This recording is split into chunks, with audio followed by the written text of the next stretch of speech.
Assalamu alaikum students. I hope you all are doing fine. Today we are going to discuss about polar and non-polar compound. जैसा कि आपको याद होगा हम लोगों ने polar and non polar covalent bond में पोलैरिटी के बारे में पढ़ा था, ठीक है। और वो पोलैरिटी किस वजह से एग्जिस्ट करती है, due to difference in electronegativity of the bonding atoms. यहाँ पे फर्स्ट आपके साथ पोलिंग स्केल के बारे में बात की है।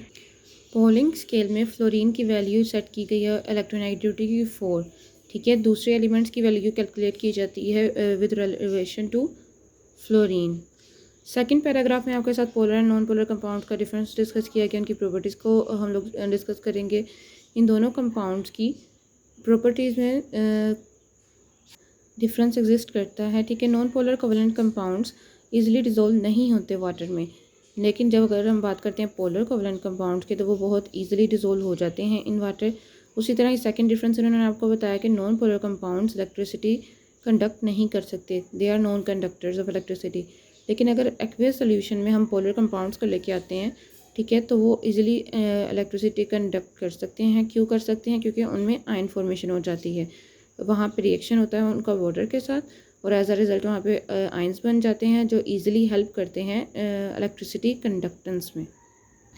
Next are coordinate covalent compounds. इनकी प्रॉपर्टीज़ कोवलेंट कंपाउंड से बहुत ज़्यादा रिलेट करती हैं, ठीक है, क्योंकि इन कंपाउंड्स में भी कोवलेंट कंपाउंड्स की तरह ही शेयर्ड पेयर ऑफ इलेक्ट्रॉन की वजह से न्यूक्लियाई को होल्ड करके रखा जाता है। इनमें आयंस फॉर्मेशन नहीं होती ड्यूरिंग इन वाटर, ठीक है। अब इनकी कोवलेंट नेचर की वजह से ये क्या करते हैं, ये सिर्फ ऑर्गेनिक सॉल्वेंट्स में ही सोल्यूशन फॉर्म में एग्जिस्ट कर सकते हैं, और ये वाटर में बहुत ज़्यादा कम सोल्यूबल होते हैं। ज़्यादातर ये रिजिड कंपाउंड्स की फॉर्म में ही एग्जिस्ट करते हैं with a dipole. Dipole means इनमें पोलैरिटी एग्जिस्ट करती है, ठीक है। नेक्स्ट बेटा हम लोग डिस्कस करेंगे मेटल्स की प्रॉपर्टीज़ को। मेटल्स में आपको पता है कॉमन प्रॉपर्टी हम लोग देखते हैं conductance of heat and electricity, जिसकी वजह से इन दोनों प्रॉपर्टीज़ की वजह से इनको ओवरऑल इंडस्ट्रीज़ में बहुत ज़्यादा इंपॉर्टेंस हासिल है। मेटल्स को डिफरेंट पर्पसेस के लिए इनको यूज़ किया जाता है। जो मेजर प्रॉपर्टीज़ मेटल्स में प्रेजेंट हैं या उनकी प्रॉपर्टीज़ हम लोग डिस्कस करते हैं, वो हम लोग आज स्टडी करते हैं। First properties metallic lustre. आप लोगों ने देखा होगा कि मेटल्स की एक स्पेसिफिक शाइनिंग सरफेस होती है, ठीक है, उसकी हम बात कर रहे हैं। सेकंड प्रॉपर्टी ये मेलिएबल एंड डक्टाइल है। मेलिएबिलिटी एक ऐसी प्रॉपर्टी है जिसकी हम लोग अगर बात करते हैं तो वो हेल्प करती है कि मेटल को इजीली शीट्स में कन्वर्ट किया जा सकता है।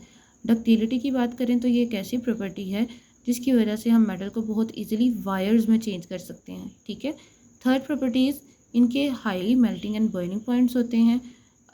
अब क्योंकि मेटल्स का साइज़ अगर हम चेक करें तो वो बहुत ज़्यादा ग्रेटर होता है, और हम पहले भी ये पॉइंट डिस्कस कर चुके हैं मेटालिक बॉन्डिंग में, ठीक है। साइज़ ग्रेटर होने की वजह से क्या है, आयोनाइजेशन एनर्जीज कम होंगी और ये कैटायंस बहुत इजीली बना सकते हैं। नेक्स्ट पॉइंट इन्होंने आपके साथ डिस्कस किया कि ये गुड कंडक्टर है हीट एंड इलेक्ट्रिसिटी की, वही जो फर्स्ट लाइन में हम लोगों ने देखा है। In solid and liquid state, किस वजह से, ड्यू टू मोबाइल इलेक्ट्रॉन्स, और यही पॉइंट हम उसमें मेटालिक बॉन्डिंग में भी डिस्कस कर चुके हैं। ओके क्लास, आज के लेक्चर में हम लोगों ने 3 पॉइंट्स कवर किए हैं। इनको बहुत अच्छे तरीके से आप लोग याद कर लेंगे। कल लेक्चर हम लोग कंटिन्यू करेंगे, उसमें मैं आपसे ये 3 पॉइंट्स सुनूंगी, ठीक है। ये आपका होमवर्क है। ओके क्लास, टेक केयर, अल्लाह हाफिज़।